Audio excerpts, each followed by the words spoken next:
वो प्रेम कहानियाँ ही हैं जो ना केवल इस शब्द और एहसास के आकर्षण को बढ़ाती हैं, बल्कि प्रेम के अस्तित्व को भी सदियों तक जिंदा रखकर हर जुबान पर इसका मीठा स्वाद बनाए रखती हैं। ऐसी कई प्रेम कहानियाँ हैं जो विभिन्न क्षेत्रों की मिट्टी में सिर्फ सौगंध से उड़ती हैं। इन्हें आप तभी जान पाते हैं जब उस मिट्टी पर आपके कदम पहुंचते हैं। ऐसी ही एक प्रेम कहानी है राजस्थान के ढोला मारू की गाई जाने वाली प्रेम कहानी। नमस्कार दोस्तों, कैसे हो आप सब? आशा करती हूँ आप सब ठीक ठाक होंगे।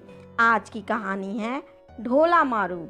इस कहानी के अनुसार नरवर के राजा नल के पुत्र साहल कुमार का विवाह महज 3 साल की उम्र में बीकानेर स्थित पोंगल क्षेत्र के पांबर राजा पिंगल की पुत्री से हुआ। क्योंकि ये बाल विवाह था, अंत गोना नहीं हुआ था। जब राजकुमार बालिग हुआ तो उसकी दूसरी शादी कर दी गई, परंतु राजकुमारी को गोने का इंतजार था। बड़ी होकर वह राजकुमारी अत्यंत सुंदर और आकर्षक दिखाई देती थी। राजा पिंगल ने दुल्हन को लिवाने के लिए नरबर तक कई संदेश भेजे, लेकिन राजकुमार की दूसरी पत्नी उस देश से आने वाले हर संदेशवाहक की हत्या करवा देती थी। राजकुमार अपने बचपन की शादी को भूल चुके थे, लेकिन दूसरी रानी इस बात को जानती थी। उसे डर था कि राजकुमार को सब याद आते ही वह दूसरी रानी को छोड़कर चले जाएंगे, क्योंकि पहली रानी बेहद खूबसूरत थी। पहली रानी इस बात से अनजान राजकुमार को याद किया करती थी। उसकी इस दशा को देखकर पिता ने इस बार एक चतुर ढोली को नरभर भेजा।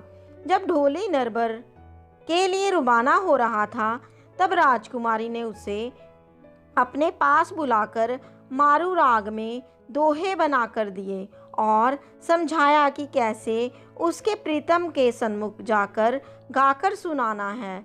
चतुर ढोली एक जाचक बनकर नरवर के महल पहुंचा। रात में रिमझिम बारिश के साथ उसने ऊंची आवाज में मल्हार राग में गाना शुरू किया। मल्हार राग का मधुर संगीत राजकुमार के कानों में गूंजने लगा।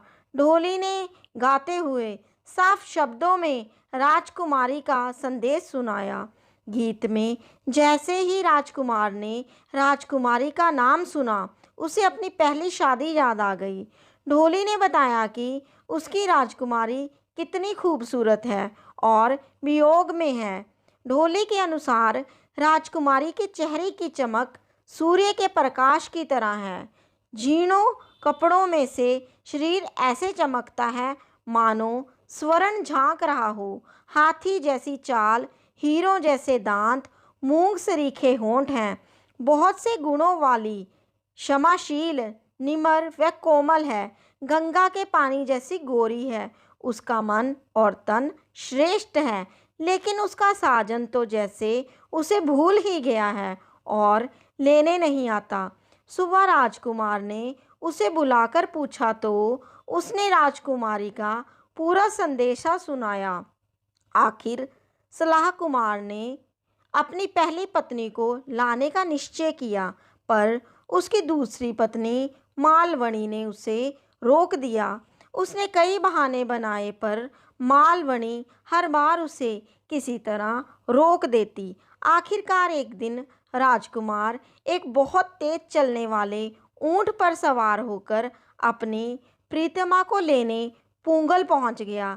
राजकुमारी अपने प्रीतम से मिलकर खुशी से झूम उठी। दोनों ने पोंगल में कई दिन बिताए। एक दिन जब दोनों ने नरवर जाने के लिए राजा पिंगल से विदा ली, तब जाते समय रास्ते के रेगिस्तान में राजकुमारी को सांप ने काट लिया, पर शिव पार्वती ने आकर उसको जीवन दान दे दिया। लेकिन इसके बाद उनका सामना उमरा सुमेरा से हुआ, जो सलाह कुमार को मारकर राजकुमारी को हासिल करना चाहता था। वह उसके रास्ते में झाजम बिछाकर महफिल से जाकर बैठ गया। राजकुमार सलाह कुमार अपनी खूबसूरत पत्नी को लेकर जब उधर से गुजरा तो उमर ने उससे मनोहार की और उसे रोक लिया। राजकुमार ने राजकुमारी को ऊंट पर बैठे रहने दिया और खुद उमर के साथ अमल की मनोहार लेने बैठ गया। उधर ढोली गा रहा था और राजकुमार व उमर अफीम की मनोहार ले रहे थे। मारू के देश से आया ढोली बहुत चतुर था। उसे उमर सुमेरा के पुंडी तंत्र का ज्ञान हो चुका था। उससे ढोली ने चुपके से इस पुंडी तंत्र के बारे में राजकुमारी को बता दिया।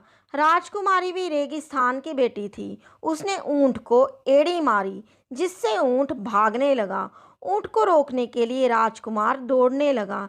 जैसे ही राजकुमार पास आया, मारूबणी ने कहा, धोखा है, जल्दी ऊंट पर चढ़ो, ये तुम्हें मारना चाहते हैं। इसके बाद दोनों ने वहां से भागकर नरबर पहुंचकर ही दम लिया। यहाँ राजकुमारी का स्वागत सत्कार किया गया और वह वहाँ की रानी बनकर राज करने लगी। इतिहास में इस प्रेमी जोड़े को ढोला मारू के नाम से जाना जाता है। तब से आज तक उनके नाम व प्रेम का गुणगान किया जाता है और राजस्थान में ढोला और मारू पति पत्नी के पर्यायवाची से बन चुके हैं। और किसी भी सुंदर जोड़ी को जब कोई देखता है तो ढोला मारू की उपमा दी जाती है। और जो पुरानी स्त्रियां हैं, बूढ़ी हो चुकी हैं, वो अब इनकी प्रेम कथा को लोक गीतों में गाती हैं। किसी भी दिन त्योहार पर ढोला मारू के लोकगीत आपको आम सुनाई देते हैं। तो मैं आशा करती हूँ आपको मेरी आज की कहानी पसंद आई होगी। अगर पसंद आई हो तो मेरे चैनल को ज़रूर सब्सक्राइब करें और लाइक शेयर कमेंट भी ज़रूर करें। मैं आगे भी ऐसी ही अच्छी अच्छी लोक कथाएँ और कहानियाँ अपने चैनल पे अपलोड करती रहूँगी। इसी के साथ आपसे विदा लेती हूँ। धन्यवाद।